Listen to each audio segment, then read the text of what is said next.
Hello! To download wallpapers on the Realme 14 Pro Plus, first of all you will have to go into the application called Theme Store, right here. And from there you will have to press Wallpapers, and right here you can find a couple of different wallpapers around which are available.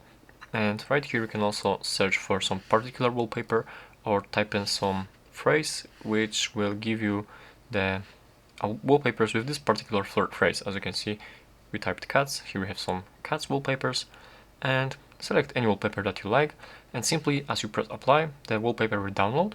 And if you are doing it for the first time, you'll actually have to make yourself the Realme account.